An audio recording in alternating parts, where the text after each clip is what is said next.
আয়োজন করলো তাদেরকে যে সম্মান করলো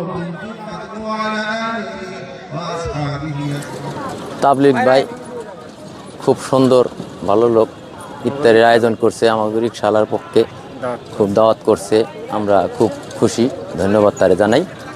আর কেউ কি আপনাদেরকে ইফতার দাওয়াত দিয়েছে? এবার পেছনে আর কি এবার পেছনে এই প্রথম পেছলো। আমার কাছে খুব আনন্দ লাগতেছে, খুব ভালো লাগছে যে আমাদের রিক্সাওয়ালা ভ্যানওয়ালা অটোওয়ালা এদেরকে দাওয়াত দিছে। অনেক খুশি, আমরা অনেক আনন্দিত, খুব ভালো লাগছে। আপনাদেরকে সম্মানিত করেছে? না না, আমাদের এই প্রথম এই তাবেজ ভাই আমাদেরকে যে খুব সম্মান করছে, খুব ভালো লাগছে আমাদেরকে। বেশ সুন্দর একটা আয়োজন হয়েছে, ইফতারের আয়োজন। আমি ওই মাছরাঙ্গা যে আড়ংয়ের যে ওখানে রিক্সা যে চালানো অবস্থায় একজন মাইকিং করতেছে যে আপনাদের ইফতারের আয়োজন করা হয়েছে বৃহস্পতিবার, বেনজির তাবরিজ আহমেদ ভাই। হ্যাঁ, আমি তো অবাক যে এরকম এই আয়োজন তো ফরিদপুর শহরের মধ্যে এই একবার আমি দাওয়াত পাইছি যে রিক্সাওয়ালাকে এরকম দাওয়াত করা হয়েছে।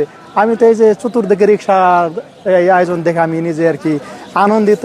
আমি ফরিদপুর শহরের 27টি ওয়ার্ডের সমস্ত বিভিন্ন শ্রেণী পেশার মানুষকে নিয়ে বিভিন্ন নেতৃবৃন্দ সহ যারা রয়েছেন অবস্থান করছেন সকলের সমন্বয়ে এই ফরিদপুর পৌরসভাকে আমি এগিয়ে নিয়ে যেতে চাই। আপনারা আমার জন্য দোয়া করবেন।